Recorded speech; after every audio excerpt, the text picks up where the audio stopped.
Zee 24 तास, एक पाऊल पुढे। एसटीची अशी दुरावस्था पाहून तिला सर्वसामान्यांची जीवनवाहिनी म्हणायचं का असा प्रश्न निर्माण होतो। उपराजधानी नागपूर आगारातून रोज दिवसाला 1040 ते 1160 फेऱ्या निघतात। मात्र एकूणच बस स्थानकावर किंवा बसमध्ये सोयीचा अभाव असल्यानं प्रवाशांची मोठ्या प्रमाणात गैरसोय होते। तरीही अधिकारी सगळं काही आलबेल असल्याचा दावा करतायत। सीट्स फाटलेल्या नसतील, काच वगैरे फुटलेलं असेल याची आम्ही दक्षता घेतो। कदाचित मार्गामध्ये समजा हा जर प्रॉब्लेम आला तर एखाद्या वेळेस तसं शक्यता राहते। अदरवाईज आम्ही ती गाडी म्हणजे सुस्थितीतच जाईल त्याची आम्ही दक्षता घेतो। वर्ध्यामध्येही यापेक्षा वेगळी स्थिती नाहीये। खिडकीला सुरक्षा रॉड नाही तर काही बसेसना खिडकीच नाही। स्वच्छतेच्या बाबतीत सगळ्याच आनंदी आनंद आहे, अधिकाऱ्यांना मात्र त्याचं सोयरसूतक नाहीये। पिण्याच्या पाण्याची व्यवस्था यांनी करायला पाहिजे, बस स्टॉप स्वच्छ करायला पाहिजे यांनी। सगळ्यात पहिले पॅसेंजर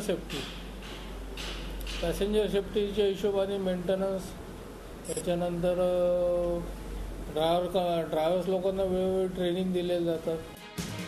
भंडाऱ्याचं एसटी बस स्थानक म्हणजे असंख्य समस्यांचं माहेरघर झालंय।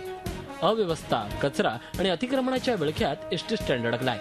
बस वेळेवर न येणं, प्रचंड गर्दी, वाहन चोरी या नेहमीच्याच समस्या। मध्ये प्रवास करताना कधी बस वेळेवर येत नाही आणि बसमध्ये गर्दी पण खूप राहते आणि जो कंडक्टर आहे ते काही पैशावर देत नाही, छुट्टे पैसे देते नाही कधी। यवतमाळ एसटी स्टँड एकेकाळी सुसज्ज मानला जायचा, पण आज घडीला त्याची प्रचंड दुरवस्था झाली आहे। निम्म्या बस मोडकळीला आल्यात, बसमधल्या सीट्सही तुटलेल्या खिडक्या, पंखे बंद, पाण्याच्या नळाची व्यवस्थाही नाही। प्रचंड अस्वच्छता असं चित्र यवतमाळमध्ये दिसतंय। गाड्यांची वयोमर्यादा संपलेली आहे। आतमध्ये जे प्रवाशांना बसण्यासाठी जे सीट्स आहेत त्या सीट्स अनेक फाटलेल्या आहेत, काही ठिकाणी नट बोल्ट निघालेले आहेत, खिडक्या पण व्यवस्थित नाही आहेत।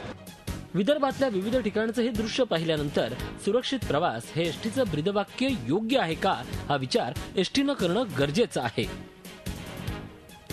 झी 24 ताससाठी ब्युरो रिपोर्ट। झी 24 तास, एक पाऊल पुढे।